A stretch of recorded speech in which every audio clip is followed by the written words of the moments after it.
It was 7:48 p.m. at Fort Liberty the night before deployment. My uniform was pressed tight against my skin, every stitch a reminder that tomorrow I would be thousands of miles away. Tonight was supposed to be quiet, a simple family dinner. Instead, the living room smelled like bourbon and burnt candle wax, and I could feel the weight of everything that had ever gone wrong in that house sitting at the table with me. Derek was slouched in the chair across from me, a half-empty bottle sweating on the table. His face was already flushed, the kind of red that meant trouble was close.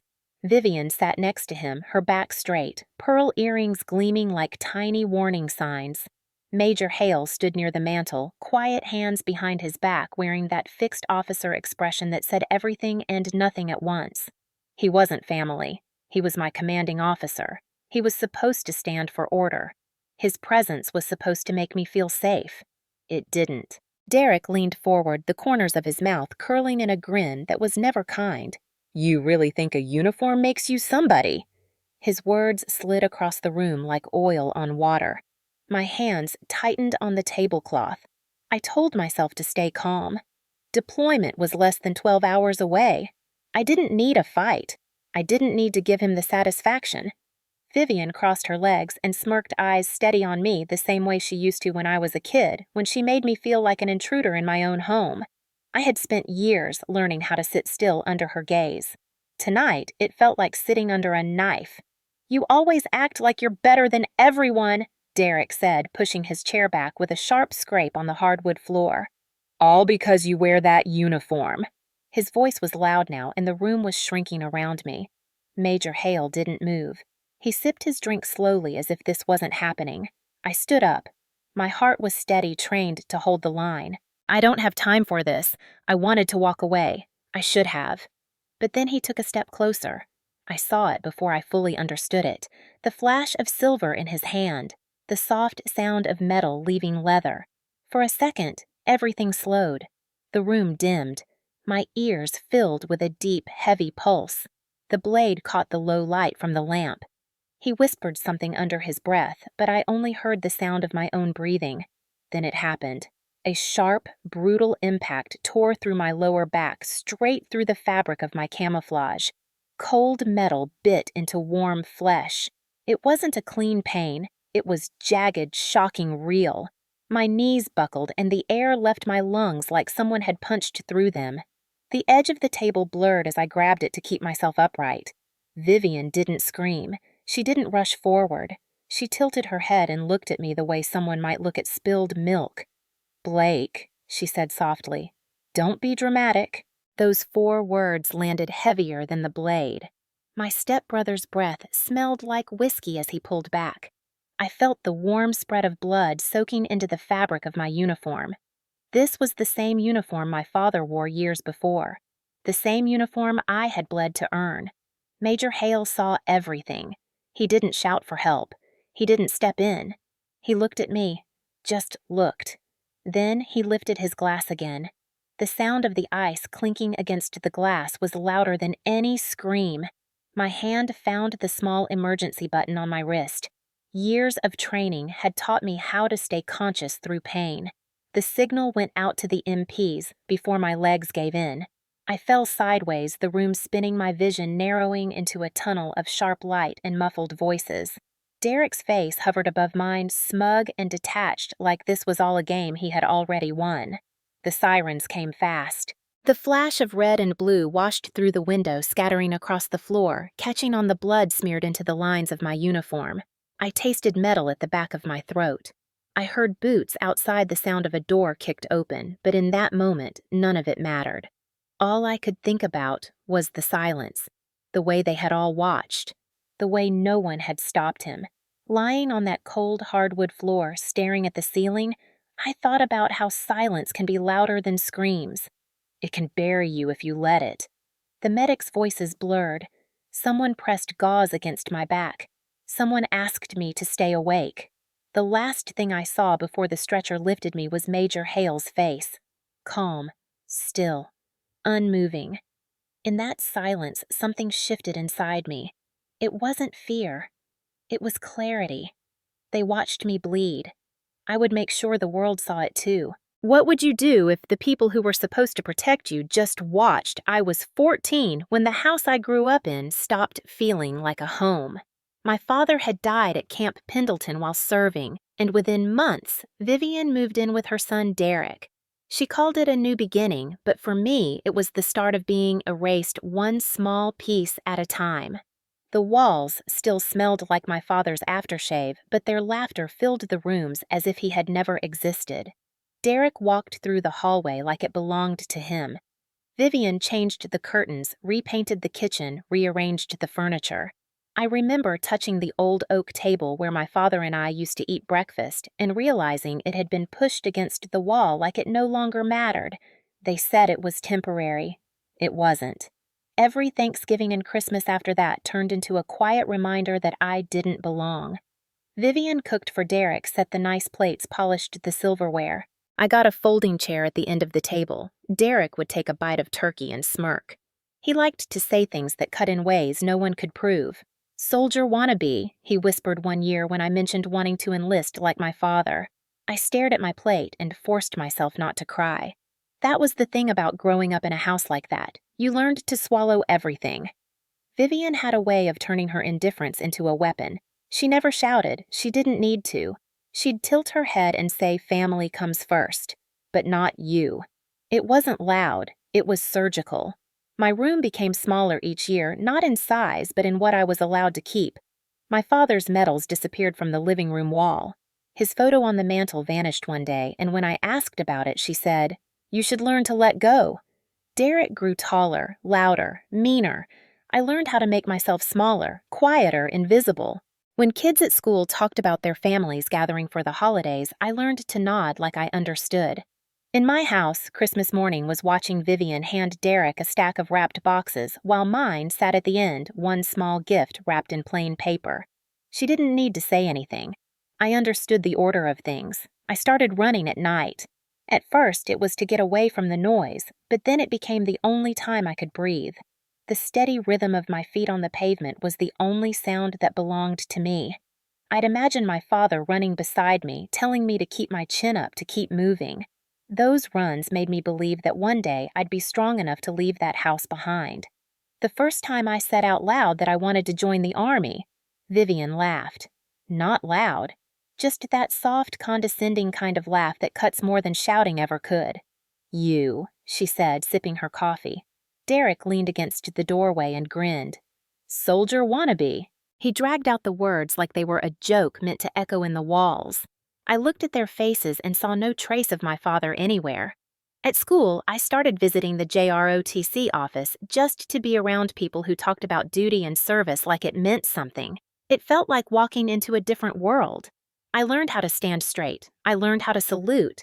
I learned to keep my voice even when someone tried to shake it.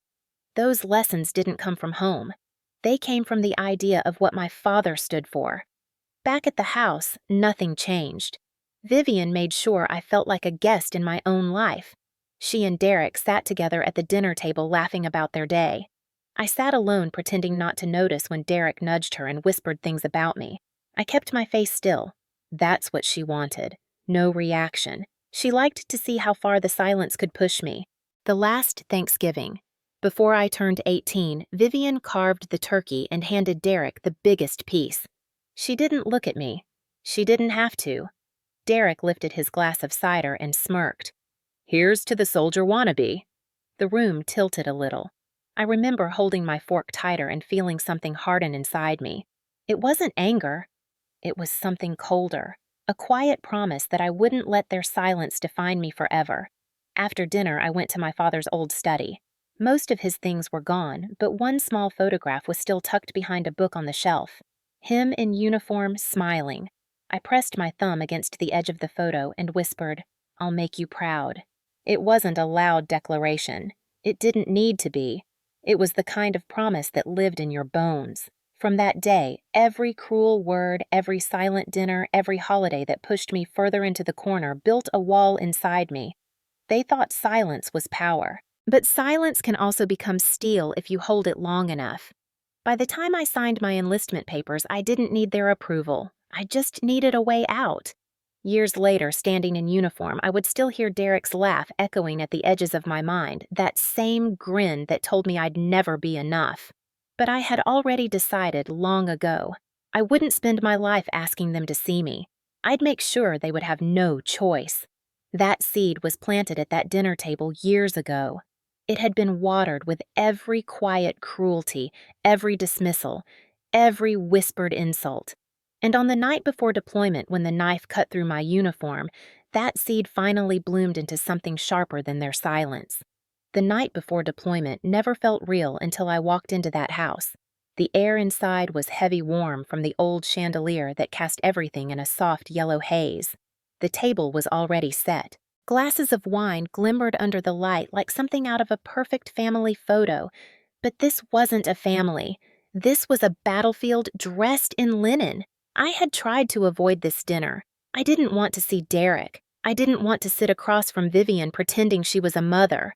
But she insisted, and when a parent insists even at 29, it still pulls at some old buried string. She called it a farewell dinner, her voice sweet like honey over something rotten. Derek was already sitting at the head of the table when I walked in, leaning back with a drink in his hand. I caught the smirk on his face before I heard his voice.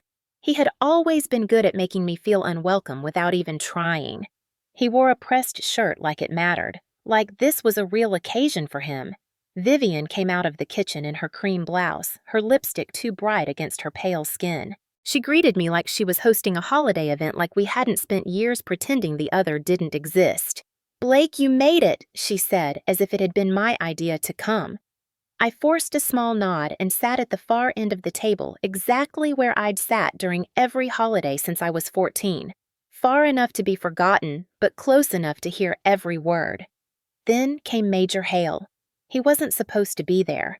He was my CO, and seeing him at my family's table made my stomach tighten. He shook Derek's hand like they were old friends. Vivian fluttered around him like she had just met a senator. I wanted to leave.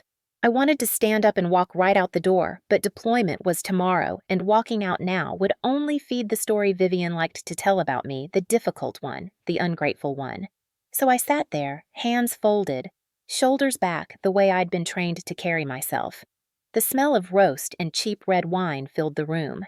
The sound of Derek's laughter filled the spaces where warmth should have been. It started with something small. It always did. Derek swirled his glass and looked at me like I was still 14. "Look at you," he said, grinning. "All dressed up like you're about to save the world." His tone was dripping with the same cheap sarcasm I'd heard my entire life. Vivian didn't say a word. She never did when he started.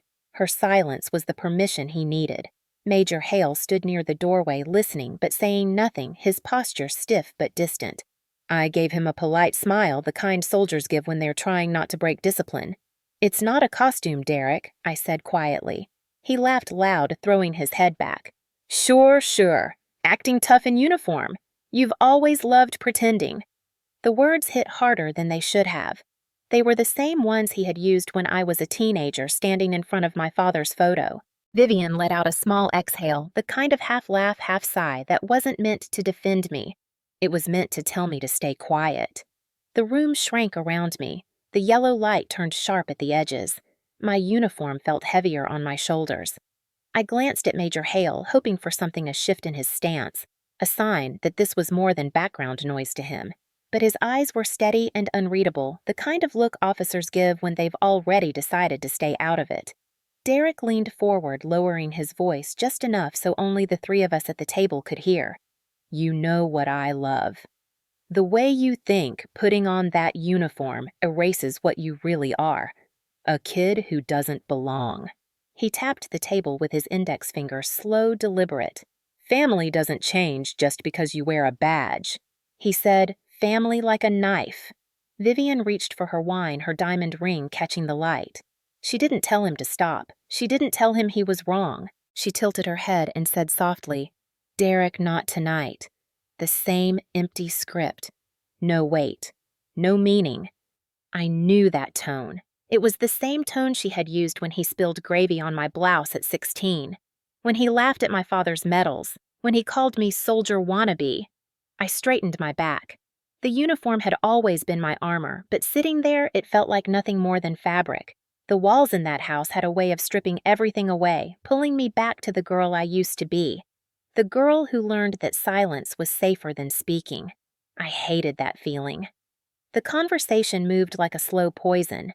Vivian asked about my deployment as if it were polite dinner talk. Derek made a few jokes about sand and heat and being a hero. Major Hale listened still expressionless. I could see the reflection of the chandelier light in his glass. His silence was starting to sound a lot like Vivian's. I tried to focus on the ticking of the clock on the wall. It was the only thing in the room that didn't lie. Derek kept poking at me with his words, a predator testing how far it could go. Vivian poured him another drink. "Relax," she said to me at one point, smiling like this was all in good fun. That smile was worse than any insult. When dinner ended, the room was full of the smell of wine and the sound of Derek laughing. I walked toward the hallway, my boots clicking against the floor, and caught a glimpse of myself in the mirror. The uniform was still there, the rank still on my sleeve. But in this house, none of it seemed to matter.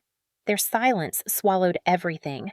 That was the thing about my family. They never had to say they didn't care. They just let me feel it. I had survived years of that silence, but that night it felt sharper, like something pressing against my throat. I didn't know then that within an hour the laughter would be gone, replaced by sirens and blood on the floor. But I knew one thing as I stood there looking at myself in that mirror. In their eyes, I would always be the girl at the end of the table, the one who didn't belong. And that was exactly why no matter what came next, I was never going to stay quiet again. It was 8:15 when the air in the room changed. I remember the sound of Derek's chair scraping against the hardwood floor, sharp and deliberate like a match striking stone. He pushed himself up unsteady, but certain, his breath thick with the smell of cheap whiskey. His eyes were unfocused, but his grin was precise. I knew that grin. I had seen it when I was 14, 16, 20. It was the smile he wore when he wanted to remind me I didn't belong. Vivian was pouring herself another glass of wine when she noticed him rise. She didn't flinch, she just sighed. "Derek, stop it. Not tonight." Her voice was soft, almost bored, like she was asking him to turn down the music, not stop what was about to happen. Major Hale was standing near the mantel, swirling the last of the bourbon in his glass. He didn't turn around. Derek took one step, then another. The light from the chandelier caught the sweat on his neck. His boots dragged slightly as he moved closer. I could feel my pulse slow in that strange way it does when something is about to break. I'd spent years trying to anticipate his moods. I knew the way he moved when he was just drunk enough to be dangerous. I placed my hand on the back of the chair, not because it would protect me, but because it was something to hold. My uniform suddenly felt too tight around my shoulders, too clean for this house. He stopped about 3 feet away, close enough for me to smell the alcohol on his breath. "You always think you're better than us," he muttered, his voice half slur, half challenge. He reached into his jacket pocket. I didn't process it at first. I thought maybe he was pulling out his keys, a cigarette, anything else. But then I saw it. The glint, steel catching light like ice, a kitchen knife, long, narrow, familiar, the kind of knife you use to carve a roast on holidays. My father used to carve turkey with a blade like that. Derek's hand tightened around the handle. Vivian didn't scream. She didn't move. She just sighed again, her tone exactly the same. "Derek, enough. Not tonight. My training tells me to react, to disarm, to move. But family is different. Family slows you down. It tricks your brain into thinking it won't go as far as it's about to." I stood frozen just long enough for the world to tilt. He stepped forward. The knife flashed up, then down. I felt the point of it drive through the fabric of my uniform. Cold. Shockingly cold. The impact wasn't loud, but it tore the air out of my lungs like a punch. My knees buckled before I even registered the pain. Then the heat came slow at first, then flooding. I hit the edge of the table and slid down my hand, gripping the cloth. It yanked the wine glasses and silverware down with me in a crash of crystalline metal. The blood soaked into the camo fabric, fast spreading like a stain that didn't belong there. This uniform had been with me through storms, through training that left bruises on bone. It wasn't supposed to meet blood here in this house on this floor. I stared at Derek's face. He wasn't shouting. He wasn't angry. He was smiling like a man who had won an argument no one else heard. Vivian didn't rush to me. She tilted her head the way she always did when I broke something as a kid. "Blake," she said softly, almost gently, "don't make a scene." She didn't look at the knife still glinting in Derek's hand. She didn't look at the blood spreading beneath me. She looked at me like I was the problem. Major Hale stood there watching. He saw everything. He saw the knife. He saw me drop. He saw Vivian turn away. He didn't call for help. He didn't shout an order. He lifted his glass to his mouth and took a slow drink. I will remember the sound of that ice against the glass until the day I die. My breath came in shallow bursts. I could feel the wet warmth spreading down my lower back, soaking into the fabric of the chair cushion beneath me. My vision narrowed at the edges. The room felt distant, like I was watching through a long hallway. My hand found my watch. I pressed the emergency button on the side without looking. Years of training meant my thumb knew exactly where to push. The silent beacon pinged the MPs stationed on base. Derek staggered backward a little, maybe realizing what he'd done, or maybe just drunk enough not to care. He dropped the knife and it hit the floor with a sound that felt louder than the rest of the world. Vivian didn't look at the blade. She brushed at the edge of the tablecloth as if the mess were nothing more than spilled gravy. The sirens came fast. They always do on base. I heard the distant wail cutting through the night air. Red and blue lights flashed against the kitchen wall. The front door banged open. Boots hit the floor. Shouts. "Move! Where is she?" Derek stumbled, raising his hands in a pathetic gesture of innocence. I tasted blood in my mouth, metallic and bitter. I tried to keep my eyes open, but everything was tilting. A medic's voice cut through the haze, sharp and urgent. "We've got a stab wound. Lower back. Deep penetration. Pulse weak." Hands rolled me onto a stretcher. Gloved fingers pressed against the wound. I didn't look for Vivian. I didn't look for Derek. I looked for Major Hale. And there he was, standing in the corner, untouched silent drink still in his hand. The last thing I saw before the ambulance doors shut was his face calm and cold, the same way he looked during briefings before deployment. Detached. Neutral. I'd taken bullets on training fields and watched men break under pressure, but I'd never felt this kind of betrayal. As the sirens wailed through the night, carrying me away from the house where I'd spent a lifetime learning to be invisible, I knew the truth settled deep in my bones. Derek had stabbed me, but the silence in that room was the real knife. The silence of my mother. The silence of my commanding officer. I had spent years believing that silence was survival, but lying on that stretcher blood, soaking the fabric of the uniform I'd earned, I made a decision. Silence would not bury me. It would burn them.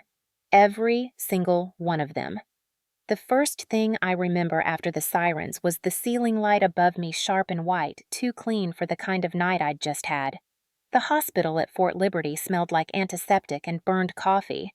The stretcher rolled through the hallway, metal wheels squealing on the linoleum. My uniform was cut open at the back, soaked in blood. Someone was talking fast near my ear, BP dropping. "Keep pressure." I stared at the tiles above, counting them to stay conscious. I had been trained for deployment combat chaos, but nothing prepares you for bleeding out because your own family put a knife in your back. They rushed me into a small trauma bay. Gloves snapped, machines beeped, pain drilled through me, not sharp anymore, but heavy, steady, constant. Hours blurred together. The knife had missed my spine, the doctor said, but it was deep. A medic muttered something about how lucky I was. I didn't feel lucky. I felt hollow. By the time I opened my eyes again, the painkillers were heavy in my veins, and there were MPs at the door. 2 of them. Serious faces. One with a notebook. They asked questions. What happened? Was the weapon still on scene? Who was present? I answered everything. Clear, calm, the way a staff sergeant is trained to give a statement. Derek, kitchen knife, civilian side of base housing. Vivian present, Major Hale in the room. I didn't cry. My voice didn't shake. It wasn't because I was brave. It was because I had already bled too much to give them my fear as well. Hours later, I heard the CO's version. Major Hale filed an incident report. Not assault, not aggravated violence.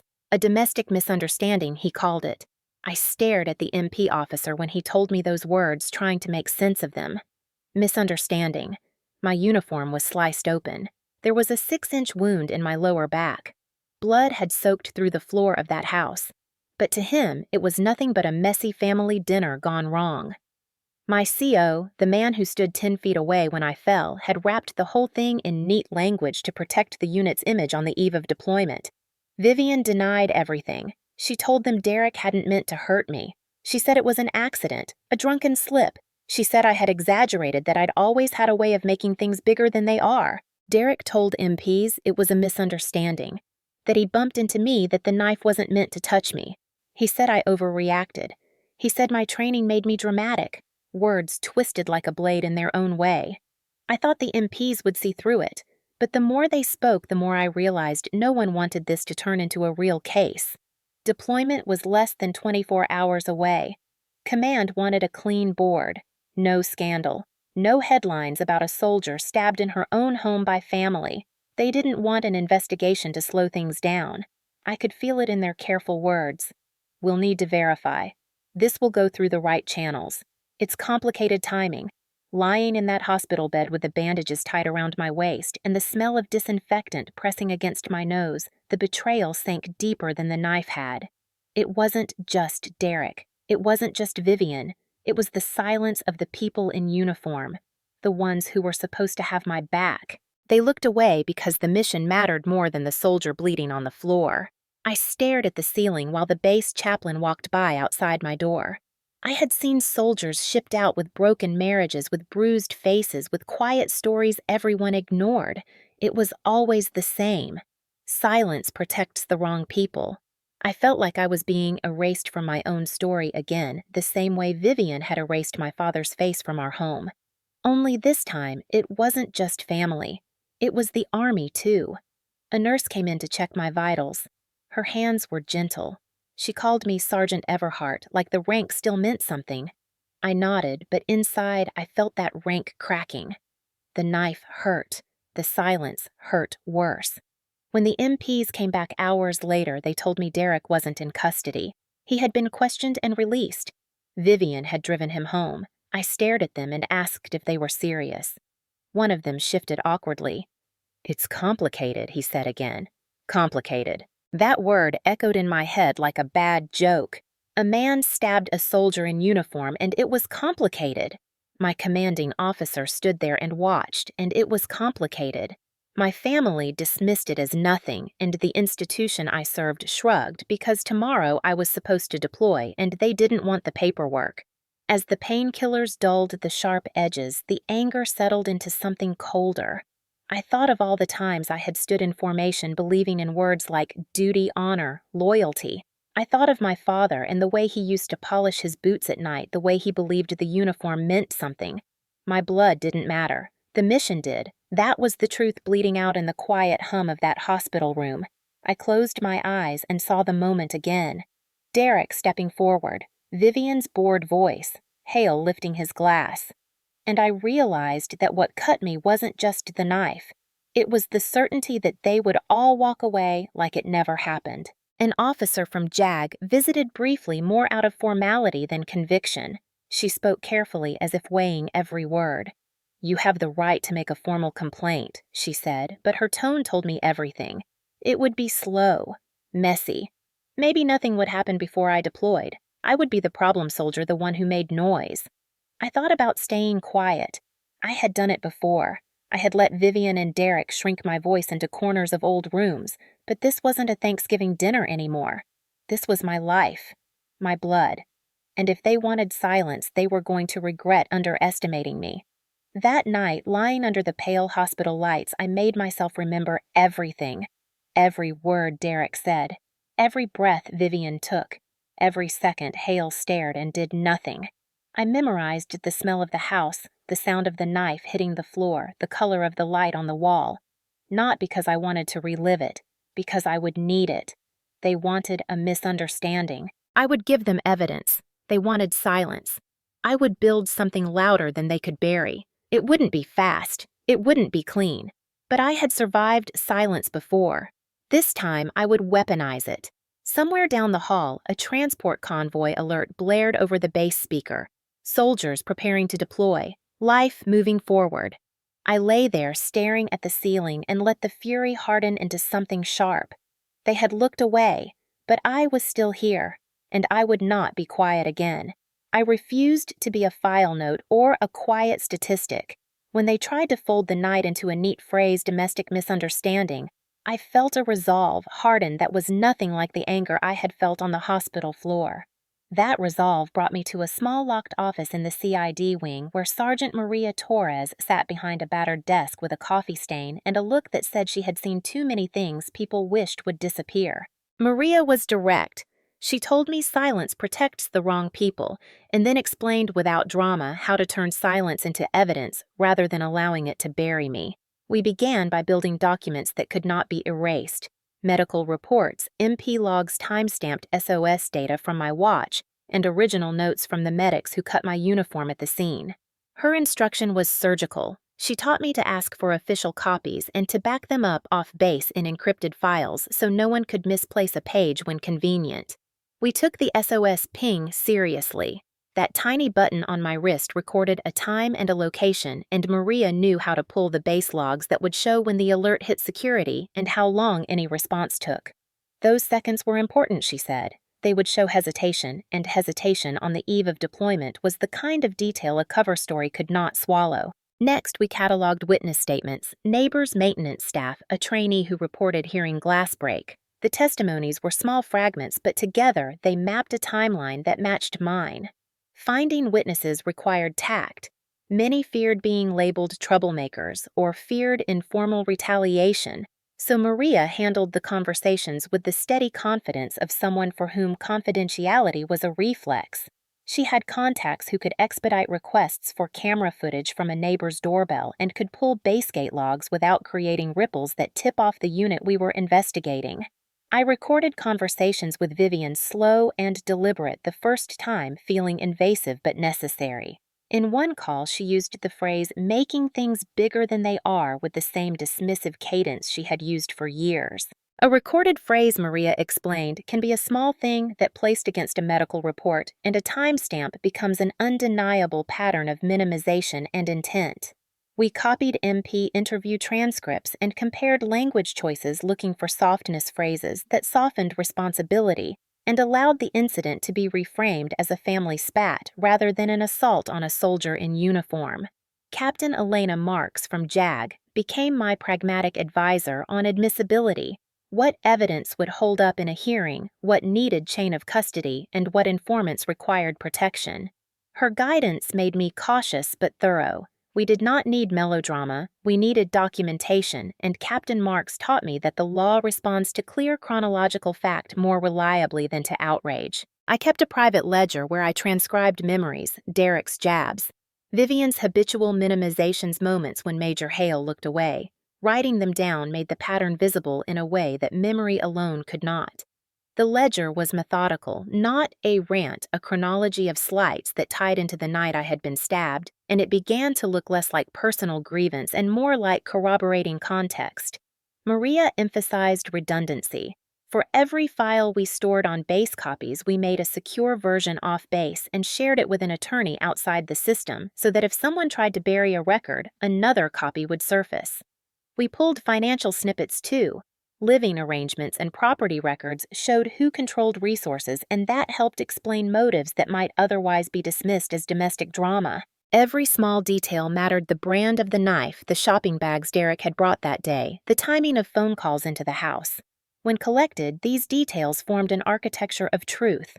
Friends at the unit did quiet favors, copying notes, watching the house, checking whether Derek had left base that night, corroborating my inability to move in the immediate minutes after the strike.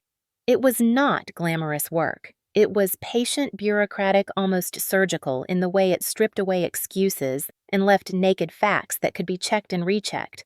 Maria warned against showing emotion in early interviews. She coached me to speak plainly, to state dates and times, to refuse speculation, because raw emotion can be spun into instability by those who want to dismiss you. I practiced my statements aloud until they felt like breathing precise, measured, factual a cadence that would hold up under questioning rather than collapse under the weight of someone else's lies. We also prepared for obstruction. Maria advised me on how to document any dismissal or rewriting of reports, how to note when someone used the word misunderstanding, and how to get a time-stamped copy of that language. There were technical steps too, making sure the chain of custody for the knife was recorded, copying surveillance footage to secure servers, obtaining IP address logs for communications that could be subpoenaed. Captain Marks drew up timelines that we rehearsed which evidence would be introduced first, the witnesses we would call to corroborate the SOS timestamp, and the order in which documents should be presented to limit opportunities for obfuscation. This was not about vengeance. It was about exposing a pattern of protection and prioritization that had allowed my injury to be minimized. The institution cared more about deployment continuity than an individual hurt in its care, and that had to be shown. At night, I trained quietly, tended to my wound, and also tended to the dossier that was growing thicker on the encrypted drive. Working kept my head from collapsing into the old space of helplessness. Friends who had seen me through the early days of training came by and sat with me while we cross-checked notes and uploaded files. Those small acts of solidarity mattered more than I expected. Maria called our approach the exposure net, slow, deliberate layering facts, so that even if one strand was cut, the rest would still hold the mesh together. She said, people who cover things up count on speed and forgetfulness. You deny them both. The phrase became a mantra I would repeat the next mornings when exhaustion made me want to stop. The plan was to force the moment into a light it could not escape, to move from a whispered dismissal into a public record that compelled accountability. We filed initial copies with internal investigators, but also with an off-base attorney who could act if the chain on post tried to stall. Redundancy again, because institutions sometimes fold to internal pressures. Every piece we collected was cataloged, time-stamped, and cross-referenced. It felt a bit like assembling a mission plan, a strategy I had been trained to execute in stressful conditions. The work consumed the gaps between treatment and rest, and it sharpened me. Where silence had once been a shield, now it became an instrument under my control. There were nights I could feel the net tighten like a glove around the truth, the small files and the witness notes becoming a living thing that would not allow the convenient forgetfulness I had seen so often when institutions chose to protect their image over a person's safety. We moved carefully, legally, and patiently, turning silence into a record that could not be walked back. I kept counting and preparing for every possible twist, relentlessly. When CID officially took the case, the air around me shifted. It wasn't sudden, but it was steady, like the sound of gears turning beneath the surface. For days, it had felt like I was shouting into a void where my blood had been reduced to a paperwork inconvenience. Now the void was answering back. CID didn't start with sympathy. They started with structure, statements, timelines, procedures. Sergeant Maria Torres passed the files she had helped me build to a larger team, and for the first time, what happened to me was recorded not as a domestic misunderstanding, but as an assault on an active-duty soldier. It felt clinical, almost cold, but that coldness was different from the silence that came before. Cold meant they were working. Captain Elena Marks from JAG took the file next. She wasn't warm either, but she was precise. She had a way of speaking that left no space for excuses, no place for careless words to hide. She looked at me over the stack of evidence and said, "They'll fight this. You need to be ready." She meant Derek. She meant Vivian. She meant the command. She meant the system that preferred smooth headlines over messy truth. She explained how hearings work, what evidence gets questioned, what witnesses can be pressured, and how easily narratives can shift if they aren't nailed to the ground with facts. She didn't promise me justice. She promised me a fight. That was enough. The quiet allies started surfacing from the corners of base life. It began with a corporal from the MP unit who was on duty the night I hit the SOS button. He confirmed the time of the call-out and the distance between the alert and their arrival. He didn't sign on to make a statement officially yet, but his quiet nod when I asked if he'd speak to CID later was enough for now. Then came a neighbor who'd heard the crash when the wine glasses shattered. She said she'd seen the lights from the patrol car before she'd even processed the noise. A small detail, but details build walls that lies can't climb. Two of my fellow NCOs came forward next. They had seen Derek drunk before on base off base at family events. They knew the way he provoked me. They knew Vivian's tone when she let him. More importantly, they knew Major Hale. They'd seen him look away before, not just from me. There was a pattern there, a private incident 2 years ago, a training injury swept under the rug, a domestic complaint from another soldier's spouse dismissed quietly with words like, "not worth blowing up before deployment." One story isn't proof. 3 stories start to sound like a problem. CID started pulling at that thread. Reports, logs, witness statements. They were building something larger than just me. Hale had protected the image of the unit before traded accountability for clean optics. He was known for keeping things in-house. What happened to me wasn't a single betrayal. It was a continuation of a pattern that stretched years back. That realization wasn't comforting. It was clarifying. Captain Marks met with me in her office late one night with the fluorescent lights buzzing overhead. She laid out the outline of the case as it stood. Derek had assaulted me. Vivian had minimized it. Hale had failed to act and filed a misleading report. And the Army, at least the part of it that wanted the deployment to roll out cleanly, had tried to file it away quietly. If this goes forward, she said it won't just be about him. It'll be about Hale and the unit. She was testing me. She wanted to know if I was ready to take on something bigger than a single knife in the dark. I didn't hesitate. I told her I'd spent my whole life living under someone else's silence. I wasn't about to let theirs stand. We moved methodically. Allies signed statements in the shadows of the chow hall and behind the motor pool. MPs confirmed dispatch times.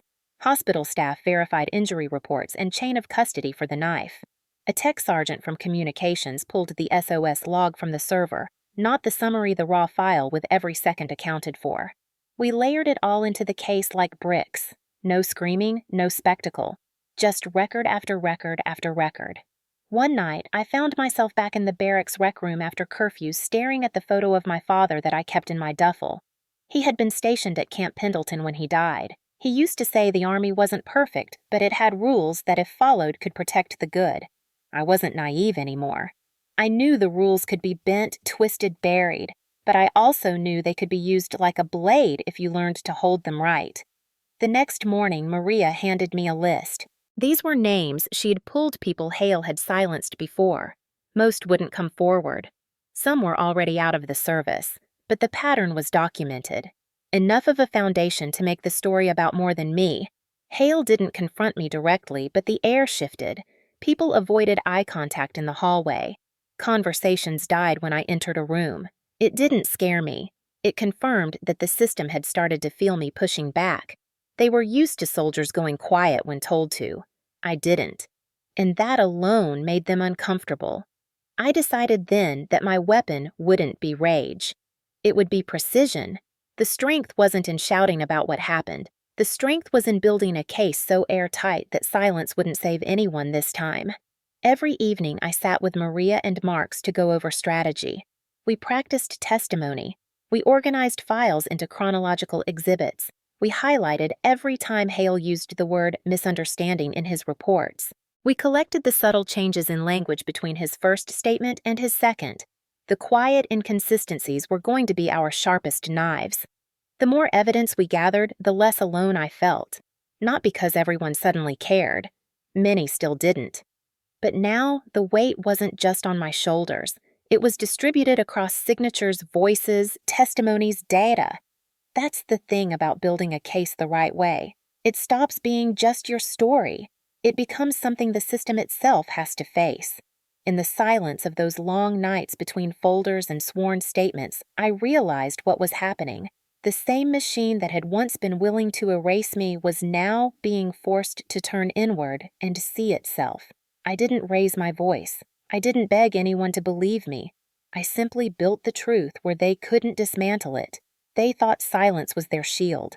I was going to make it their weak point. The trap didn't begin with a loud confrontation. It began with a quiet call on a Sunday morning when I dialed Vivian's number and placed the phone next to the small digital recorder hidden under my desk. I had learned early that the truth didn't have to be shouted to destroy a lie. Sometimes it only needed to be recorded. She answered in the same cool tone she always used when she thought she still held power over me. "Blake," she said, drawn out, deliberate. I kept my voice calm. No accusation, no warning. I asked if Derek felt any guilt for what he'd done. She sighed, annoyed, like I'd just brought up something embarrassing. "It was an accident. He didn't mean to hurt you. You should stop making it bigger than it is." I didn't interrupt her. I let the silence hang, and she filled it the way people like her always do. "He was drunk. You startled him. If you hadn't made such a scene, none of this would have gotten this far." The recorder blinked red. I kept her talking. She admitted Derek had brought the knife into the living room. She admitted he'd been drinking. She admitted she told him to stop but didn't intervene. She even said she didn't think Hale would let something like this ruin a deployment. That was the line I needed. Not just a family minimizing violence. A family counting on the military to stay silent. 2 days later, an email leaked from inside the unit. It wasn't a formal memo. It was an internal thread between 2 officers in the operations wing, casually complaining about a messy domestic incident involving Everhart and Hale, trying to make it disappear before the deployment briefing. It was everything we suspected, written in the kind of tone people only use when they think no one is listening. Captain Marks printed it out, highlighted the timestamps, and stapled it to the incident report Hale filed. 2 narratives side by side. One built to bury, one that accidentally told the truth. The next step was methodical. I gathered every piece of evidence we had built into the net. The medical report with the precise measurements of the wound, the MP dispatch log with the timestamp of the SOS ping and their arrival, photos of the uniform soaked through the lower back seam, the recorded call with Vivian transcribed word for word, statements from neighbors who heard the glass break, from MPs who logged the call, from fellow NCOs who'd seen Derek's temper flare before, from the communications tech who confirmed the SOS ping couldn't have been triggered after the fact. There was no room left for interpretation. Every document spoke in the same language, time, location, action. Maria organized it into folders that could survive scrutiny. She explained that a solid trap wasn't about how dramatic the reveal was. It was about how little room the other side had to move once the door closed. Captain Marks worked with us to schedule the JAG hearing. It wasn't a trial, but it was the place where everything would come out in front of the chain of command. Hale couldn't keep it in the shadows anymore. Neither could Derek. Neither could Vivian. In the days before the hearing, I walked the halls of Fort Liberty differently. Before, I'd felt the weight of silence pressing against me from all sides. Now that silence wasn't mine to carry. It belonged to them. Every person who'd dismissed this as a misunderstanding. Every officer who'd shrugged because deployment was more important than the blood on the floor. They were the ones with something to fear now. Derek tried calling me once, a quick message left on my voicemail. He said he was sorry. He said it wasn't supposed to go that far. He didn't know about the recording. I didn't respond. His apology wasn't for me. It was for himself. He was starting to feel the trap tightening. Vivian showed up outside the hospital once, pretending she was worried. I didn't let her in. She wasn't there for me either. She wanted control back. But this time, every word she spoke was evidence waiting to be used against her. Hale avoided me entirely, but whispers slipped through. Officers discussing how this could get ugly. One senior NCO saying, "She's not letting this go." They were right. I wasn't. We built a timeline so clean it could have been taught in a classroom. The knife was taken from the kitchen at 2013. SOS ping registered at 2016. MP dispatch at 2017. Arrival on scene at 2021. Medical report timestamp at 21:05. Hale's incident report logged at 22:30. In his version, Derek's action was a domestic accident involving alcohol. In every other version, including his own officer's emails, it was an assault. I spent nights reading those pages, not because I doubted them, but because I wanted every line memorized. When they stood in front of me and tried to minimize this again, I wanted to know the case better than they knew their excuses. The morning before the hearing, Captain Marks slid a folder across the table. "This is the point where they usually try to settle," she said. "Pressure you. Make it quiet again." I asked her what she thought I should do. She gave me a small, cold smile. "You already know the answer." I did. Silence had always been their weapon. Now, it was mine. We confirmed the hearing date Friday 0900 hours. Location JAG office at the East Wing. Hale would have to answer for his report. Derek would have to face the recorded call. Vivian would have to hear her own voice stripped of charm and laid bare in black and white. Command would have to look at the SOS logs, the emails, the timeline, and say out loud what they'd tried so hard to avoid. The trap wasn't about catching them by surprise. It was about forcing them into a corner where the only way out was through the truth. I didn't need revenge to look theatrical. I needed it to be undeniable. I spent the night before the hearing sitting by the window of the hospital room, my back aching under the stitches. I thought of my father. I thought of every Thanksgiving where Vivian told me to be quiet. I thought of every look Hale had given me when he chose not to act. They had all counted on me to stay silent. But this time, I had built something stronger than their expectations. The trap was set. And in the morning when they walked into that room, they would realize too late that the silence they once owned no longer belonged to them. It belonged to me. The day of the JAG hearing came dressed in gray skies. The air around Fort Liberty carried that kind of heavy stillness that sits on your shoulders before something irreversible happens. I walked through the courthouse entrance in my uniform, back straight, not because I didn't feel the weight of it all, but because I wanted every person in that room to know I wasn't the one hiding. Vivian was already inside, sitting stiff in a pale blue jacket that was supposed to make her look harmless. Derek sat next to her, jaw tight, suit too big and the shoulders' eyes flicking from side to side. They had a civilian lawyer with them, a thin man with gold-rimmed glasses who looked like he'd spent his life finding polite words to describe terrible things. Major Hale stood near the opposite wall, his Class A uniform immaculate, not a crease out of place.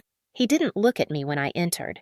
The room itself was plain military functional rows of chairs lined with precision, an American flag against the wall, the smell of polished wood and coffee. At the front, the panel sat 3 officers, 1 civilian legal advisor, and the presiding colonel. Their faces were steady, unreadable.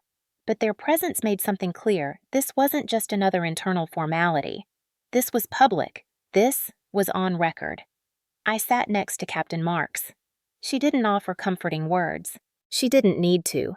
Her presence was steady and cold, the kind of strength that doesn't shake when the room gets heavy. The clerk called the hearing to order, and everything inside the room shifted into place. The first to speak was Hale's counsel. They tried to frame the night as a domestic incident blown out of proportion. An unfortunate family conflict, the lawyer said. He stressed Derek's intoxication, Vivian's panic, and Hale's focus on de-escalation. His words slid like oil on water. He kept using phrases like misunderstanding and isolated event. It sounded polished. It always does in the beginning. Captain Marks didn't interrupt. She didn't need to. When the panel nodded for her to respond, she stood with a quiet kind of power. She started with the facts, not emotions. On November 12th at 2016, Staff Sergeant Blake Everhart triggered an emergency SOS from her issued device. At 2021, MPs arrived to find her bleeding from a stab wound to the lower back. This hearing is not about misunderstanding. This hearing is about silence, and what silence cost. She moved methodically through the evidence. The medical report first. She handed it to the panel line by line, the measurements of the wound, the description of the angle, the doctor's notes confirming depth and force. No theatrics, just the facts. The room stayed silent. Then came the MP log, dispatch timestamps, arrival records. The panel nodded slowly as she explained the gap between the incident and the official report. Hale filed an hour and 14 minutes. Vivian shifted in her chair. Derek tapped his knee. Hale stood motionless. Then came the recording. Marks looked at me once, a small nod, then pressed play. Vivian's voice filled the room, steady, condescending. "It was an accident. You should stop making it bigger than it is." My own voice didn't play. She had said enough on her own. Then the line that sliced through the air like a blade, "I don't think Hale will let something like this ruin a deployment."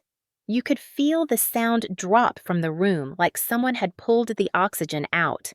Hale's lawyer shifted in his seat. The panel members leaned forward slightly. It wasn't shock, not exactly. It was something harder. Recognition. Then, Marks played the second recording. A snippet from the night itself. The neighbor's call. The sound of glass shattering. The sirens. Then Vivian's voice in the background, sharp and clear. "Blake, don't make a scene." The colonel lifted his head. His gaze shifted to Hale. A slow, heavy silence filled the room. That kind of silence isn't weak. It's a weapon. It's the moment before impact. Marks continued each piece like a hammer hitting the same nail. The email thread between officers about Hale trying to make this disappear. The timeline chart of SOS logs MP arrival medical response. Witness statements. Photos of the uniform soaked in blood. Every piece stripped the night of its shadows and pinned it to the wall where everyone had to look at it. Hale tried to keep his composure, but even perfect posture has edges. His jaw tightened with every timestamp she read aloud. Vivian's lawyer whispered something to her, and she shook her head slightly pale around the mouth. Derek stared at the table. When the panel questioned Hale, his answers came out clipped. "I followed procedure. I wanted to avoid unnecessary escalation. I intended to file a full report later." Marks didn't let him rest on vague phrases. She pushed him with dates, hours, words from his own report. She didn't accuse. She didn't need to. The facts did it for her.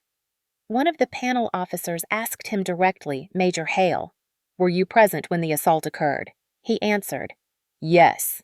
Did you intervene?" He hesitated just a fraction, but it was enough.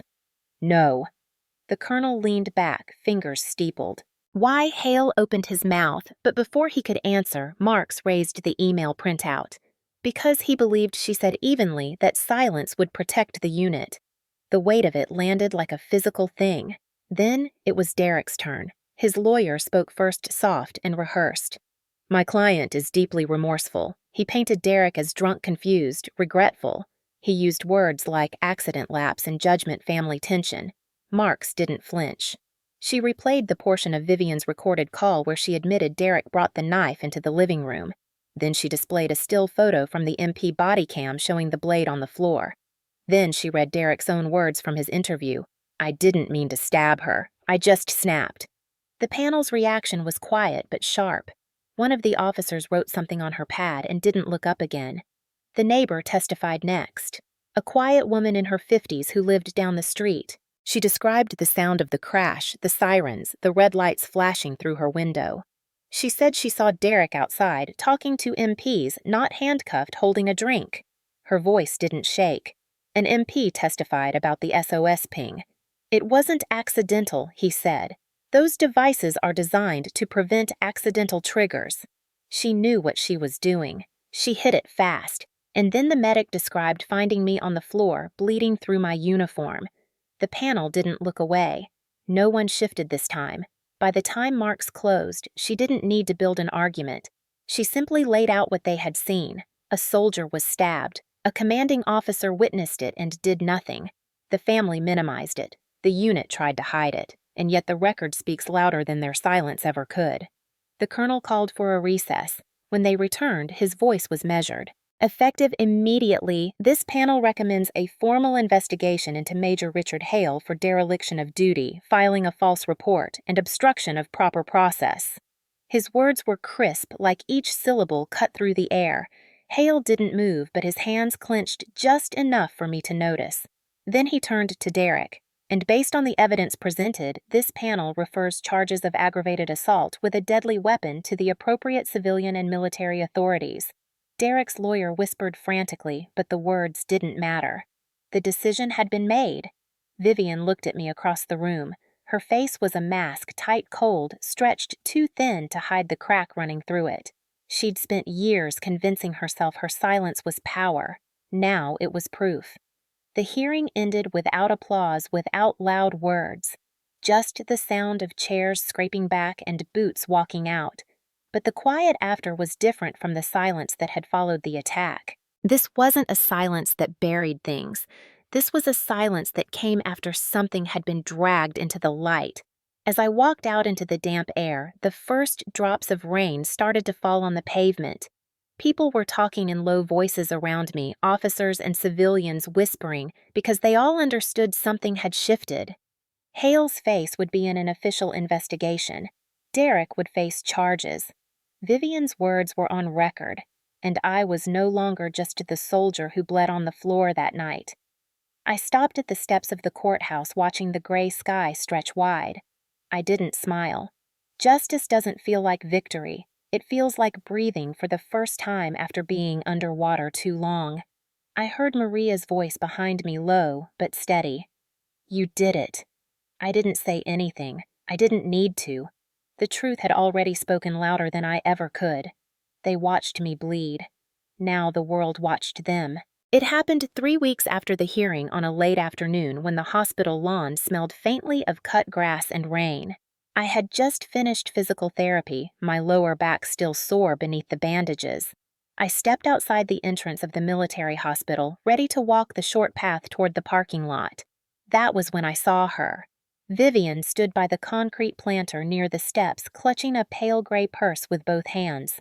Her hair was pinned back, the way she used to wear it on holidays, the way she always did when she wanted to appear respectable. But this time, there was something different in her posture. For the first time in my life, she wasn't looking down at me with judgment. She was looking up at me with fear. She started toward me slowly, like approaching a skittish animal. "Blake!" She said, her voice too soft, too careful. She wasn't used to talking to me like this. I didn't respond. She stopped a few feet away, glancing at the soldiers walking by in and out of the hospital. Her hands trembled slightly against the purse. "I just wanted to talk," she said. "Please." I should have kept walking. But something in me, the part that spent years sitting at the end of holiday tables listening to her control every conversation with silence, wanted to hear what she thought she could possibly say. I stood still, not giving her the warmth of a nod, not the courtesy of a greeting. Just stillness. She took that as permission. "It wasn't supposed to happen like that," she said, the words tripping over themselves. "Derek was drunk. You know how he gets. He didn't mean it." She shifted closer, lowering her voice, trying to make the world disappear so it could just be us, just like the years when she held the power and I held the quiet. "You've always been so strong. You can forgive him. We're family." The word family hung in the air like something rotten. I felt a flash of memory, her voice that night, calm and dismissive. "Blake, don't make a scene." I remembered lying on the floor, uniform soaked in blood, listening to the sound of Hale's glass clinking while she stood there doing nothing. And now, here she was, clutching her purse like a prop, trying to rewrite the story, as if her silence hadn't been a choice. I let the silence stretch until I could feel her start to unravel under it. Her breathing grew shallow, her eyes flicking between my face and the ground. "I know it looks bad," she said quickly, almost tripping over the words. "I was scared. I didn't know what to do. I thought he was going to stop. I thought it was nothing serious. It was a mistake." I tilted my head just slightly. "A mistake," I repeated, not loud, just enough to taste the word. She nodded eagerly, mistaking my voice for softness. "Yes. Yes. We can fix this. You can tell them you don't want to push charges. You can talk to someone. We're family Blake." I took a single step toward her, and for the first time she stepped back. My voice didn't rise. It didn't need to. "Family doesn't watch you bleed." She froze as if the sentence itself had struck her. She opened her mouth, closed it again, searching for something to cling to. She started, but nothing came out. The soldiers passing by didn't look at us. To them, it was just another conversation. To me, it was the first time I'd ever said those words out loud, not just in my head. Her eyes started to glisten, but I didn't trust that to be real. She had never cried for me. She had only ever cried for control. "Please," she whispered. "He's my son." "I know," I said, "and I was never your daughter." She flinched, like the words themselves had weight. They did. For years, she had erased me with silence. Now I erased her with truth. I turned to leave, but she reached out as if to grab my arm.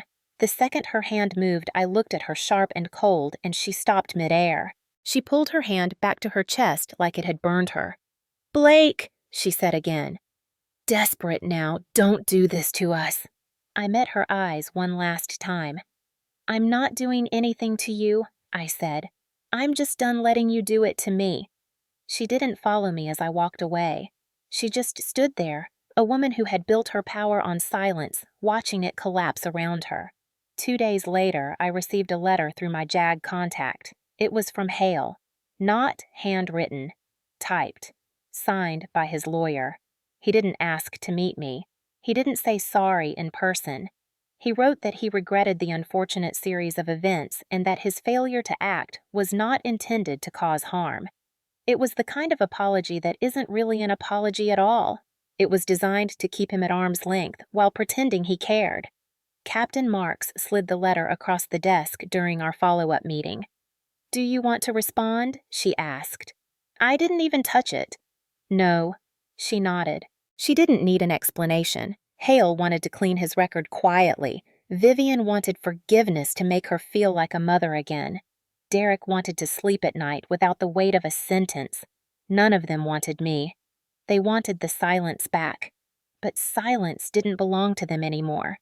That night, as the bass quieted down and the wind carried the sound of distant cadence calls across the field, I realized something simple but solid. For years, they had taught me that staying silent would keep me safe. But the moment I took silence away from them, they were the ones who unraveled. I threw Hale's letter into the shredder and didn't look back. The fall of silence did not happen with an explosion. It unfolded like a slow, precise dismantling.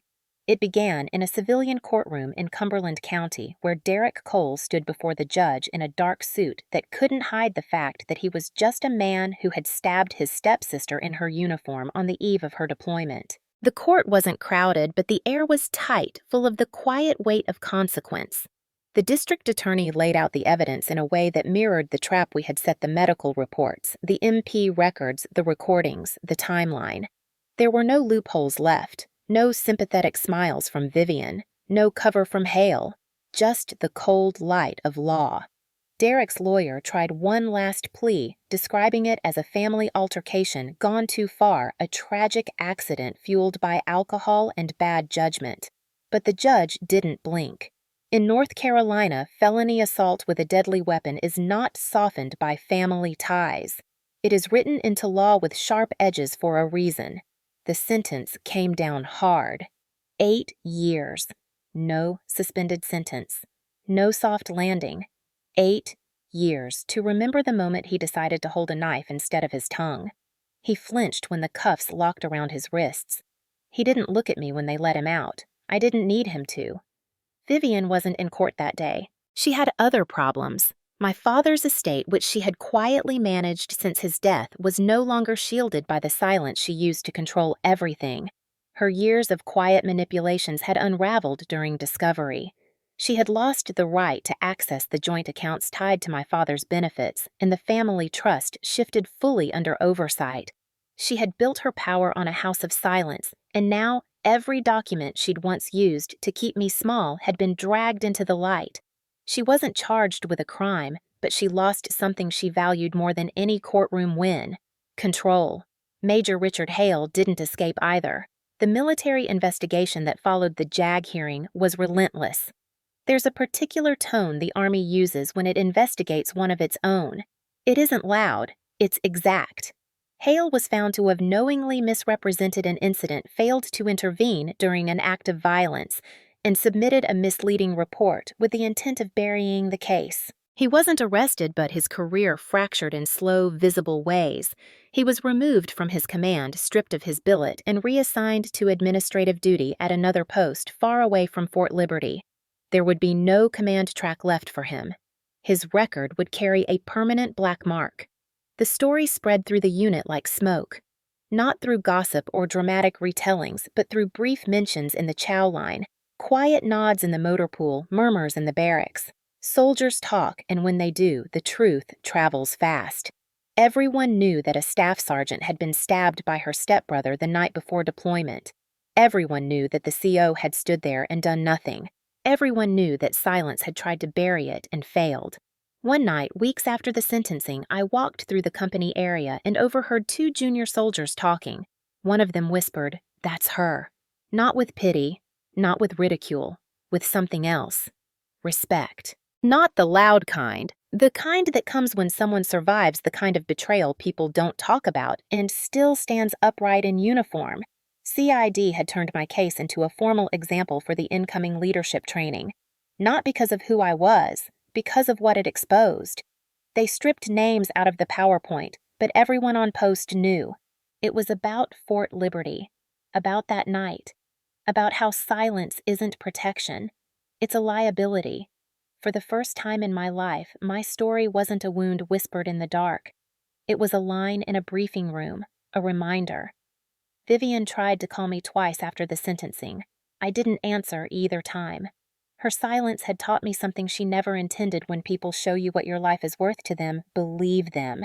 And she had shown me that my blood meant less than the comfort of the walls she lived in. Hale sent one more letter through his lawyer this time, not an apology, but an explanation. A justification dressed in polite military phrasing. I didn't read past the first paragraph. The letter went into the shredder with the first one. For a long time, I had imagined that when justice came, it would feel loud, but it didn't. It felt like air returning to lungs that had been tight for too long.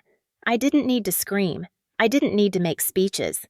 The evidence had already done the screaming for me. The deployment I had trained for eventually came and went. The Army doesn't pause for anyone. When I returned months later, the house where it had all happened was quiet. Derek was behind bars. Vivian had moved out. Hale's name was no longer on the command roster. I stood outside that house once, staring at the door where the sirens had flashed against the walls, and felt nothing. No nostalgia, no pain, just distance. People sometimes ask me if I hate them. Derek, Vivian, Hale. I don't. Hate requires energy, and they've taken enough of that from me already. What I feel is colder, cleaner. They are no longer a part of my story. They're footnotes in a record that exists to remind others what silence costs. My name ended up in training briefings, legal updates, CID reports. It wasn't fame. It was something sharper. My case became a cautionary tale, a reminder to officers that doing nothing is also a choice. A reminder to soldiers that silence doesn't protect. It festers. On a late autumn morning, I walked into the hangar with the rest of my unit for a readiness inspection. The chatter was low. Someone called cadence outside. The air smelled like oil and cold steel. A new commanding officer passed me in the hallway, nodded once, and said, "Everhart." No pity, no hesitation, just acknowledgement. That night, I sat on the edge of my bunk and traced the faint scar across my lower back. The skin had healed, the uniform fit again, but the night had changed me in ways that uniforms couldn't hide. They had watched me bleed. But when the silence cracked, when the truth poured through in timelines and recordings and testimonies, the ones who thought they could stand untouched learned they were wrong. Hale lost the command he had protected more than the soldier he'd sworn to lead. Vivian lost the grip she had spent years tightening. Derek lost his freedom. And the silence that had once filled every room I'd ever stood in was no longer theirs to control. I never raised my voice in that courtroom. I didn't need to. The evidence spoke louder than anything I could have said, and that, in the end, was the real victory.